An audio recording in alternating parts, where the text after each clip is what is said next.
Hola, bienvenidos, soy el Dr. Gutiérrez. El segundo tema que vamos a ver es el de la célula. La célula es un tema muy interesante, muy apasionante y muy divertido en la biología. Bienvenidos. La superficie de nuestro planeta está poblada por seres vivos, que son plantas químicas interesantes que indirectamente organizadas absorben las sustancias de su entorno, las materias del suelo, del aire, del agua, para generar copias de sí mismo. Estos se llaman organismos vivos. Todos los seres vivos están compuestos de células, unidades pequeñas delimitadas por membranas, llenas de una solución acuosa concentrada, de productos químicos y avalados con la extraordinaria capacidad de crear copias de sí mismo a través de su crecimiento y luego de su división celular. En esta presentación vamos a hablar de esos compuestos químicos. La bioquímica constituye una disciplina que junto con la química orgánica permite o facilita sentar las bases para comprender los fenómenos que ocurren en los microorganismos desde el punto de vista químico o desde las reacciones químicas. La labor de los bioquímicos en las técnicas tan importantes como la nutrición, el control de las enfermedades y la protección de cosechas han proporcionado aportes importantes en la tarea de alimentar a la población mundial y han contribuido a aumentar la calidad de vida. La sustancia compleja, denominada protoplasma, representa la materia viva y desde el punto de vista de su composición química, no es posible distinguir sus diferencias con la materia inanimada. Sin embargo, en el protoplasma ocurren reacciones químicas que tienen como finalidad modificar sustancias que llegan a él como resultado de intercambio constante con el exterior. Para penetrar en la esencia de los procesos vitales, llamados fenómenos bioquímicos, es condición necesaria el conocimiento de la composición química de los organismos y de las características químicas de las sustancias que los constituyen. Dentro de la bioquímica encontramos dos ramas muy importantes. La primera es la bioquímica estática, que es el estudio de las diversas sustancias que componen la materia viva, y la bioquímica dinámica, que es el estudio de la transformación que ocurre en las sustancias desde el momento de su entrada en el organismo hasta su devolución al exterior como productos finales y necesarios para la célula, es decir, el metabolismo. Todas las reacciones bioquímicas son aceleradas catalíticamente por sustancias de naturaleza proteica. Los biocatalizadores se llaman enzimas y son indispensables para la vida y se encuentran presentes en todas las células. Estas son sustancias específicas y es característica de ellos actuar bajo condiciones fisiológicas específicas de temperatura, presión, acidez y otros factores presentes en los organismos vivos. Podemos decir que el estudio del metabolismo es una ampliación del estudio de las enzimas y que es fundamental conocer sus mecanismos de reacción para la plena comprensión de los procesos vitales. La célula es la unidad funcional y estructural de todos los seres vivos. La teoría celular es una de las partes fundamentales de la biología que explican la constitución de los seres vivos sobre bases celulares, el papel que ésta tiene en la construcción de la vida y en la descripción de las principales características de los seres vivos. Los postulados de la teoría celular solo fueron posibles gracias a la invención del microscopio por el comerciante holandés Zacharias Jensen en 1590. Esta innovación fue modificada por el científico Robert Hooke, creando en 1665 el microscopio que permitió observar las primeras células. Robert Hooke acuñó el término de célula definiéndola como la unidad básica de organismos, llegando a esta conclusión al observar tejidos muertos como por ejemplo los de un corcho en el microscopio, en donde descubre que hay varios lugares que no están ocupados de nada, como celdas, por lo que le llama agujeros o células a estos lugares donde él supone que se encontraba la materia que le daba vida a ese corcho. Y fue Leeuwenhoek en 1674 quien con sus investigaciones reconoció la existencia de células aisladas, así como cierto nivel de organización en estas, especialmente el núcleo de ciertos eucariotes. Sin embargo, estas investigaciones permanecieron estancadas por más de 100 años. Schwann, en 1833, junto con Sladen, en 1838, plantean la teoría celular. El primer postulado de la teoría celular dice que los organismos vivos están constituidos por células. El segundo postulado comenta que las células son capaces de la existencia independiente, que tienen las mismas funciones de un ser vivo. Por lo tanto, la célula es la unidad anatómica y fisiológica de todos los seres vivos. Y el tercero dice que toda célula proviene de otra célula ya existente. La célula, por tanto, es la unidad genética de los seres vivos y es la única que puede generar una nueva vida. La célula es un sistema abierto, isotérmico, es decir, que mantiene su temperatura, que se ensambla, ajusta y perpetúa por sí misma.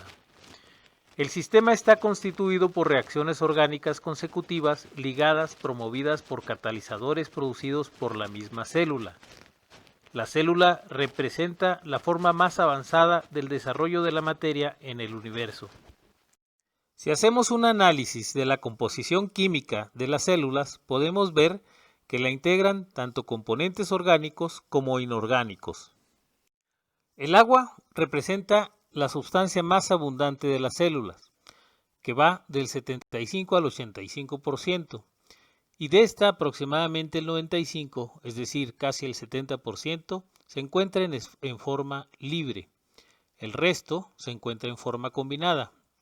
El agua libre representa un medio líquido de transporte para la célula. El agua combinada aparece solo unida a proteínas mediante puentes de hidrógeno y muy particularmente se une a los grupos positivos y negativos de los aminoácidos, en donde actúa como dipolo, orientándose según las cargas de estos en una porción aproximada de 2 a 6 moléculas de agua por cada grupo amino.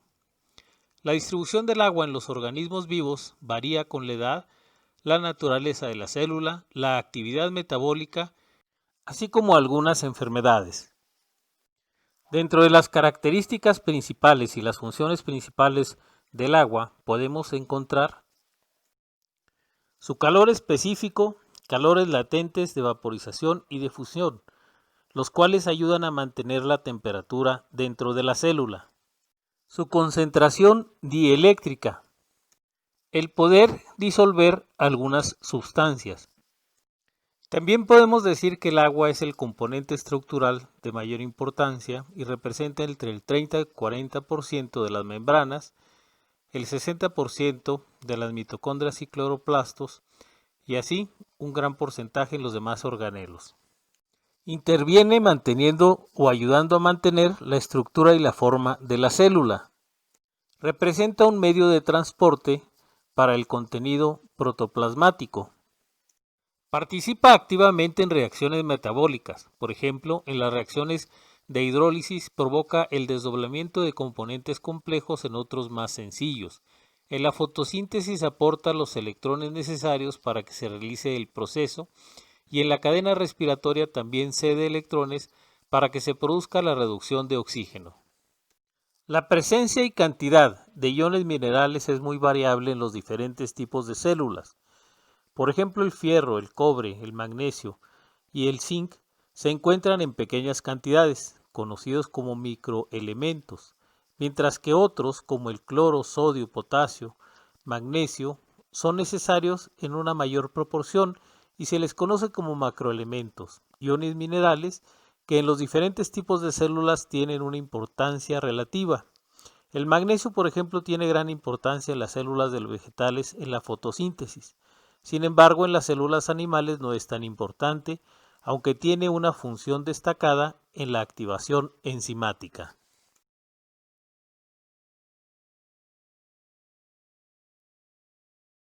Existe una gran cantidad de elementos químicos dentro de los 118 conocidos actualmente y los cuales resultan esenciales para la vida.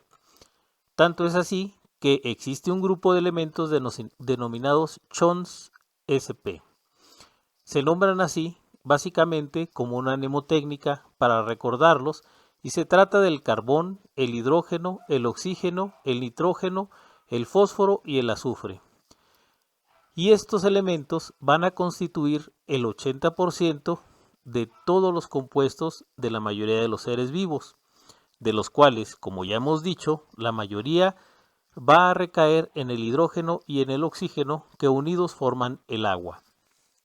La función de las sales e iones minerales más importantes son las siguientes. Contribuyen al equilibrio ácido-básico. Contribuyen a mantener la presión osmótica. Tienen una participación en la biocatálisis, actuando como activadores enzimáticos, como grupos prostéticos de las enzimas. Presentan funciones estructurales, ya que forman parte de algunos líquidos y tejidos. Por ejemplo, el calcio participa en la estructura del tejido óseo, y el fierro o hierro en la hemoglobina de la sangre, el magnesio en la clorofila de las plantas. Participan en los mecanismos de transporte de energía y participan en los procesos de transporte activo a través de las membranas. Los elementos que acabamos de ver reaccionan entre sí, se unen y forman moléculas. Estas moléculas pueden ser orgánicas o inorgánicas. Dentro de las inorgánicas más importantes ya vimos el agua y algunas sales. Pero dentro de los componentes orgánicos se encuentran como más importantes las proteínas, los lípidos, los carbohidratos y los ácidos nucleicos. También menos abundantes, pero también importantes, están las hormonas, las vitaminas y los alcoholes. Las proteínas representan las moléculas orgánicas más importantes por su abundancia y sus funciones en la célula, y constituyen el 50% más o menos de su peso seco, es decir, sin el agua. Son fundamentales en todos los aspectos de la estructura celular y de su función, pues constituyen los instrumentos moleculares mediante los cuales se expresa la información genética. Son macromoléculas de elevado peso molecular, pero al efectuarse la hidrólisis ácida de estas, se obtiene una serie de compuestos orgánicos sencillos de bajo peso molecular, como los alfa-aminoácidos, los cuales difieren entre sí en la estructura de sus grupos R o en las cadenas laterales. Se pueden unir entre sí formando enlaces peptídicos. Tomando como base su composición, las proteínas se dividen principalmente en dos clases: proteínas simples y proteínas conjugadas. La fotografía que estamos viendo de fondo de pantalla corresponde a la bilirrubina, que es una proteína que está íntimamente relacionada con la génesis de la alegría en los seres humanos. Las proteínas simples son proteínas que por hidrólisis producen solamente aminoácidos sin ningún otro componente principal orgánico o inorgánico, y habitualmente contienen carbono, hidrógeno, oxígeno, nitrógeno y azufre. Las proteínas conjugadas son proteínas que por hidrólisis no solo producen aminoácidos, sino también otros componentes orgánicos e inorgánicos. A la porción aminoácida de una proteína conjugada se le denomina grupo prostético, y de acuerdo con la naturaleza química, el grupo prostético puede ser: las primeras son las nucleoproteínas de los ácidos nucleicos, luego las lipoproteínas de las grasas o lípidos, luego las glucoproteínas de los glucósidos, las metaloproteínas de los metales como el hierro y el cobre, entre otras. Y dentro de sus funciones principales tenemos formar parte estructural de los organelos, como las membranas, funcionar como biocatalizadores, actuar como vehículo de transporte, actuar en mecanismos de defensa o regular funciones. Los ácidos nucleicos representan estructuras moleculares de gran importancia en las células, por cuanto participan directamente en la transmisión y codificación de la información genética. La hidrólisis de los ácidos nucleicos muestra que en la composición de estos se encuentran azúcares de tipo pentosas como la ribosa y desoxirribosa, bases orgánicas heterocíclicas que pueden ser púricas o pirimídicas, ácido fosfórico, la unión a través del enlace N-glicósido de la base nitrogenada heterocíclica con la pentosa conforma la estructura denominada nucleósido. Estas estructuras tienen dos funciones muy importantes, que son primero la de regular la síntesis de las proteínas y en segundo lugar guardar la información genética. De estos temas hablaremos en otra presentación de manera exclusiva. Los carbohidratos presentan otro de los componentes orgánicos de gran abundancia y de mucha importancia en la célula. Su estructura indica que estas sustancias son polihidroxialdehídos o polihidroxicetonas. Su fórmula general está hecha a base de la repetición de cadenas de carbono con hidrógeno y oxígeno. Se clasifican de acuerdo con el número de unidades monoméricas de que están constituidos en monosacáridos o azúcares simples, oligosacáridos y polisacáridos. Entre los monosacáridos más abundantes está la glucosa, la que representa un metabolito muy importante en los animales para la obtención de energía química y para la formación de sustancias de reserva, que en los animales está representada por la molécula de glucógeno. En las plantas la glucosa se polimeriza para formar el polisacárido almidón, el cual representa la sustancia de reserva principal en las raíces, frutos y los tubérculos. Dentro de las funciones más importantes tenemos la energética, porque contribuye por su abundancia como combustible principal de las células. La estructural, pues se encuentra formando parte de estructuras de la membrana celular. La de reserva, ya que se encuentra almacenada en forma de polímeros en animales y plantas cuyos componentes principales son el glucógeno y el almidón de forma respectiva. Y la de sostén y protección, pues en los vegetales los carbohidratos forman estructuras polímeras que, por ejemplo, la celulosa forma la pared celular que recubre las células vegetales, constituyendo dicha pared celular un elemento importante para su sostén. Lípido se conoce a toda sustancia estructuralmente heterogénea, la cual se puede extraer de los vegetales o de los animales al ser tratada con disolventes orgánicos apolares. Los lípidos se clasifican como simples, entre los que se encuentran las grasas naturales formadas de la unión entre la glicerina y los ácidos grasos, y complejos, entre los que se incluyen los esteroides, las lecitinas, entre otros. De ellos, uno muy importante que se encuentra en las células son los ácidos grasos, que revisten su importancia ya que estos pueden ser saturados o insaturados, y la mayoría de los que están presentes en plantas y animales poseen un número par de átomos de carbono, siendo las más abundantes los de 16 y 18.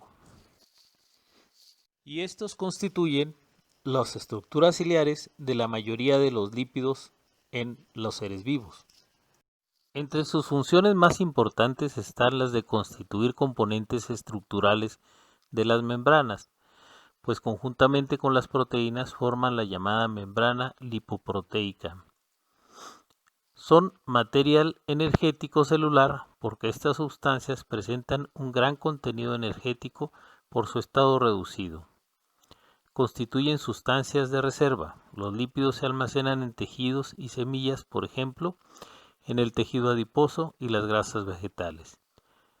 Tienen funciones protectoras. Están presentes en las paredes celulares de las bacterias y las plantas, el exoesqueleto de insectos y la piel de los vertebrados.